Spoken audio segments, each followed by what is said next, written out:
Paul, what if I told you that you only need 3,000 words to understand almost all spoken English? Wait, only 3,000? Then why do people study English for years and still struggle? Because most people learn English in the hardest way possible. You mean classes, tutors, and long vocabulary lists? Exactly. They memorize words. They sit in classrooms for hours. They pay a lot of money. And still feel stuck. Yes.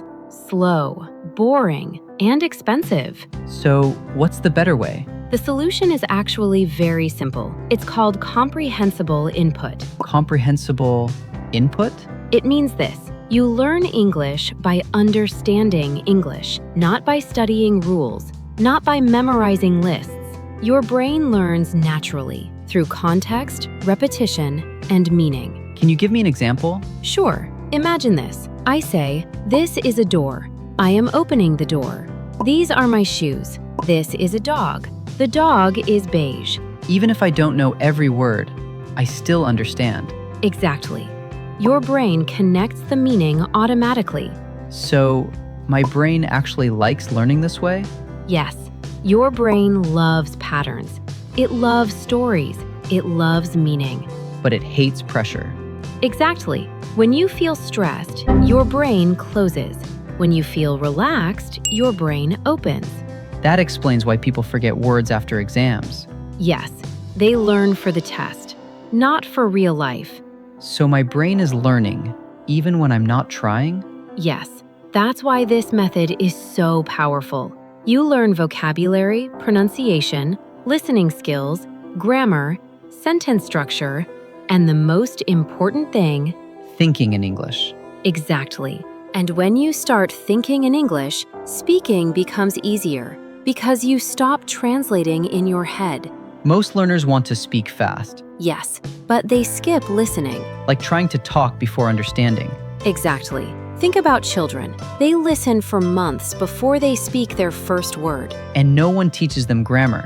yet they speak perfectly one day. So this is why EasyLingo Talks feels different. Yes, we don't teach English like a class. We use real conversations, real situations, natural English. So learning doesn't feel like work. So how should someone listen to this podcast? Very simply, listen once. Just enjoy. Listen again. Notice the words. Listen again. Repeat if you want. No pressure to understand everything?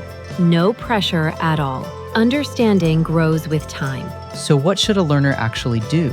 Just 3 simple steps. Step 1. Listen to comprehensible English every day. Like this podcast. No pressure, just listening. Exactly. Step 2. Reinforce what you heard. Use tools like ChatGPT to see meanings, hear examples, and practice naturally. And step 3? Optional but powerful. Review important words sometimes so you don't forget them. What if someone is busy? That's perfect. Listen while walking, traveling, cooking, resting. English fits into your life, not the other way around. So listening like this is really better than classes?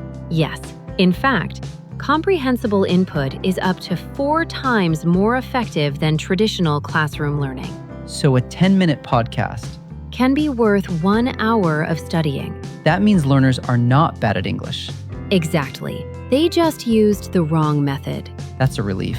Yes, English is not hard. The way it's taught is hard. So even beginners can do this? Beginners, intermediate, advanced, everyone. If you listen daily, you will become fluent. Not today, not tomorrow, but one day. Yes, just don't give up. So should they keep listening? If you want English to feel easy, if you want learning to feel natural, then stay with us. This is EasyLingo Talks. And remember, You will be fluent one day.